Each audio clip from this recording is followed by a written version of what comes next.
అందరికీ నమస్కారములు. మన ఛానల్ని ఫస్ట్ టైం వాచ్ చేస్తున్న వ్యూవర్స్ అందరూ కూడా స్పోర్ట్స్ రిలేటెడ్ అప్డేట్స్ కోసం తప్పకుండా మన ఛానల్ని సబ్స్క్రైబ్ బటన్ మీద క్లిక్ చేసి సబ్స్క్రైబ్ చేసుకోండి. ఎందుకంటే మన ఛానల్ని మీరు సబ్స్క్రైబ్ చేసుకుంటే మన ఛానల్లో వచ్చే స్పోర్ట్స్ అప్డేట్స్ కానీ ఇన్ఫర్మేషన్ కానీ మీకు త్వరగా వేగంగా వచ్చే అవకాశం అయితే ఉంది. హిట్ మ్యాన్ కమ్బ్యాక్ ఇవ్వడం జరిగింది. బ్యాక్ టు బ్యాక్ హాఫ్ సెంచరీస్తో అదరహ అనిపిస్తూ బౌండరీలు సిక్సర్లతో ప్రత్యర్థులపై విరుచుకుపడుతూ మరొకసారి వింటేజ్ హిట్ మ్యాన్ అయితే మరొకసారి మనకి ఐపీఎల్ గత 2 మ్యాచ్లుగా మనకి కంబ్యాక్ చేసి అద్భుతమైన హాఫ్ సెంచరీస్ అయితే చేయడం జరిగింది. ఇక ముఖ్యంగా మనం చూసుకుంటే Sunrisers Hyderabad versus Mumbai Indians మ్యాచ్లో అద్భుతమైన విజయం సాధించింది ముంబై ఇండియన్స్ జట్టు. మరొకసారి సన్ రైజర్స్ హైదరాబాద్కి షాక్ ఇస్తూ అద్భుతమైన విజయాన్ని సాధించి పాయింట్ల పట్టికలో అనూహ్యంగా 3వ స్థానానికి అయితే ముంబై ఇండియన్స్ జట్టు అయితే దూసుకువచ్చింది. ఇక రాజీవ్ గాంధీ ఇంటర్నేషనల్ స్టేడియం వేదికగా జరిగిన Mumbai Indians versus Sunrisers Hyderabad మ్యాచ్లో ముంబై ఇండియన్స్ అయితే ఘన విజయం సాధించి 3వ స్థానానికి అయితే ఎగబాకింది. ఇక టాస్ గెలిచిన ముంబై ఇండియన్స్ జట్టు అయితే మొదటగా ఫీల్డింగ్ తీసుకుంది. ఇక ఆ తర్వాత సన్ రైజర్స్ హైదరాబాదు బ్యాట్స్మెన్లు రెచ్చిపోతారేమో అని ఎస్ఆర్హెచ్ ఫ్యాన్స్ అయితే అందరూ కూడా కోరుకోవడం జరిగింది. కానీ అనుకున్నది ఒకటి అయింది ఒకటి. ముందుగా మాత్రం క్రెడిట్ అంతా కూడా ముంబై ఇండియన్స్ బౌలర్స్కి ఇవ్వాలి. ముఖ్యంగా ట్రెంట్ బౌల్ట్ కానీ దీపక్ చహర్ కానీ వరుసగా వికెట్లు తీయటంతో సన్ రైజర్స్ హైదరాబాద్ బౌలర్లు అయితే కుదేలవటం జరిగింది. ముందుగా ట్రెవిస్ హెడ్ డకౌట్ అయ్యి మరొకసారి అయితే సన్ రైజర్స్ హైదరాబాద్ అభిమానులందరినీ కూడా నిరాశపరచడం జరిగింది. ఇక ఇషాంత్ కిషాన్ విషయానికి వస్తే అసలు అవుట్ కానీ బాల్కి తానే అవుట్ అని ప్రకటించుకుని వెళ్ళిపోవటం ఫిక్సింగ్ ఆరోపణలకి కంప్లీట్గా కూడా ఆజ్యం పోయటం జరిగింది. మరి ఇషాంత్ కిషాన్ నిజంగా ఫిక్సింగ్లో పాల్పడ్డా లేదంటే అసలు అనుకోకుండా వెనుదిరిగి వెళ్ళిపోయాడా అనేది ఎవరైనా కామెంట్ సెక్షన్లో కామెంట్ చేయండి మీకు ఏమైనా అవగాహన ఉంటే. కానీ ఖచ్చితంగా మాత్రం సోషల్ మీడియాలో ఇషాంత్ కిషాన్పై కంప్లీట్గా అయితే ట్రోల్స్ అయితే వస్తున్నాయి. అవుట్ కాని బాల్కి ఎందుకు అవుట్ అయ్యి వెళ్ళిపోయాడో అర్థం కాక ముఖ్యంగా యావత్ క్రికెట్ అభిమానులంతా కూడా తలలు పట్టుకోవడం జరిగింది. ఇక అభిషేక్ శర్మ మరొకసారి నిరాశపరిచాడు. కేవలం 8 పరుగులే చేశాడు.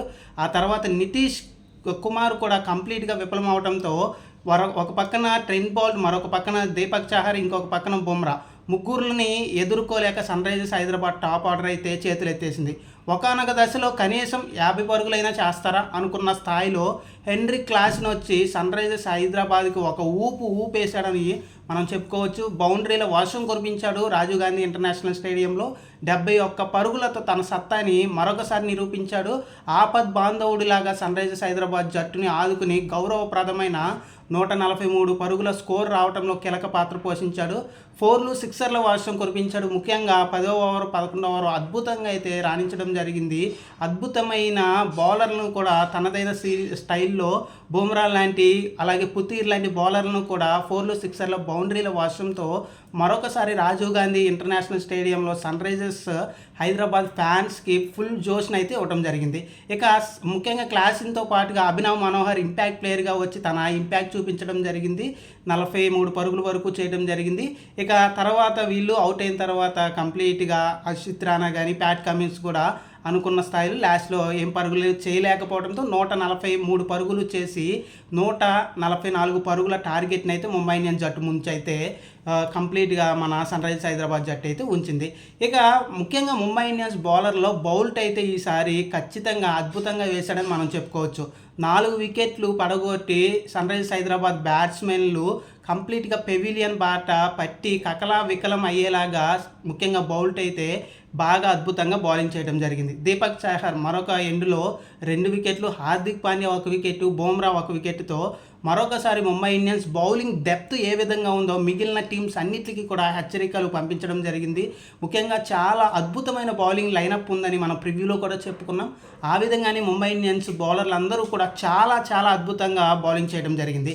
ఇక బ్యాటింగ్లోకి వచ్చిన ముంబై ఇండియన్స్ జట్టుకి రోహిత్ శర్మ ఆల్రెడీ లాస్ట్ మ్యాచ్లో కంబ్యాక్ చేయడం జరిగింది. దాదాపు కంప్లీట్గా హాఫ్ సెంచరీ చేయడం జరిగింది. ఈ మ్యాచ్లో కూడా అద్భుతమైన రన్స్ చేసిన రోహిత్ శర్మ 70 పరుగులు చేసి మరొకసారి రోహిత్ శర్మ బౌండరీల వర్షం రాజీవ్ గాంధీ ఇంటర్నేషనల్ స్టేడియంలో పరుగుల వరద పారించడం జరిగింది. అతనికి సపోర్ట్గా సూర్యకుమార్ యాదవ్ మరొకసారి అజేయంగా కంప్లీట్గా నిలిచి మ్యాచ్ని అయితే గెలిపించడం జరిగింది. కాబట్టి సూర్యకుమార్ యాదవ్, రోహిత్ శర్మ బ్యాటింగ్లో తమ సత్తాని నిరూపించారు. హిట్ మ్యాన్ కంబ్యాక్ చేయడం రోహిత్ శర్మ ఫ్యాన్స్ని అయితే పూనకాలు తెప్పించిందని చెప్పుకోవచ్చు.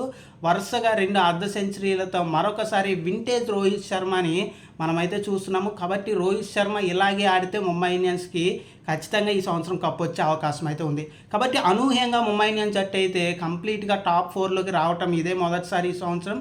కాబట్టి ముంబై ఇండియన్స్ కంప్లీట్గా టాప్ 4లోకి వచ్చిందంటే మిగిలిన జట్లకి భయం అయితే మొదలైందని చెప్పుకోవచ్చు. ఎందుకంటే ముంబై ఇండియన్స్ జట్టు కంబ్యాక్ చేస్తే ఏ విధంగా ఉంటుందో 2015 ఇయర్లో చూసాము. వరుసగా 5 మ్యాచ్ల్లో కేవలం ఒక మ్యాచే గెలిచింది.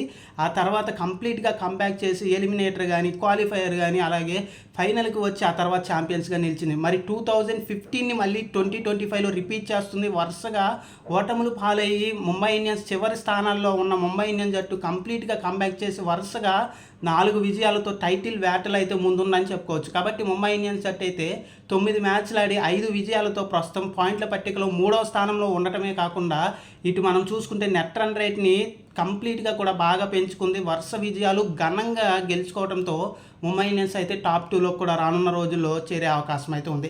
కాబట్టి 2025లో మనం ప్రివ్యూల్లో కూడా అలాగే ముఖ్యంగా ఆక్షన్ సమయంలో కూడా ముంబై ఇండియన్స్ జట్టు బౌల్ట్ని కానీ అలాగే మంచి మంచి పిక్స్ తీసుకుందని చెప్పుకున్నాం. ఆ విధంగానే ముంబై ఇండియన్స్ అయితే కంబ్యాక్ చేసింది. రోహిత్ శర్మ కూడా కంబ్యాక్ చేయడంతో ముంబై ఇండియన్స్ రానున్న రోజుల్లో మ్యాచ్లకి ఇంకాస్త ఆత్మవిశ్వాసంతో వెళ్ళే అవకాశం అయితే ఉంది. ఇక సన్ రైజర్స్ హైదరాబాద్ ఈ మ్యాచ్ ఓటమితో పాయింట్ల పట్టికలో చివరి స్థానాల్లో కొనసాగుతుంది. 8 మ్యాచ్లు ఆడే కేవలం 2 మ్యాచ్లే విజయాలు సాధించి దాదాపుగా సెమీస్ దాదాపు అవకాశాలను అయితే సంక్లిష్టం చేసుకుంది. కాబట్టి ముంబై ఇండియన్స్ దాదాపుగా సెమీస్కి చేరే అవకాశాలు ఉన్నాయి. అలాగే ముంబై ఇండియన్స్ రాకతో మిగిలిన జట్లుకి హెచ్చరికలు అయితే మొదలైపోయాయి. కాబట్టి ఓవరాల్గా మనం చూసుకుంటే ఈ మ్యాచ్లో ఘన విజయం సాధించిన ముంబై ఇండియన్స్ అయితే పాయింట్ల పట్టికలో 3వ స్థానంలో అయితే కొనసాగుతుంది. ఇది ఓవరాల్గా రాజీవ్ గాంధీ ఇంటర్నేషనల్ స్టేడియం వేదికగా జరిగిన Mumbai Indians versus Sunrisers Hyderabad match complete review. మన ఛానల్ని మొదటిసారి చూస్తున్న ప్రతి ఒక్కరు కూడా సబ్స్క్రైబ్ బటన్ మీద క్లిక్ చేసి సబ్స్క్రైబ్ చేసుకోండి. ఎందుకంటే మన ఛానల్ మీరు సబ్స్క్రైబ్ చేసుకుంటే స్పోర్ట్స్ అప్డేట్స్ కానీ ఇన్ఫర్మేషన్ కానీ మీకు త్వరగా వేగంగా వచ్చే అవకాశం అయితే ఉంది. థ్యాంక్ యూ అండి.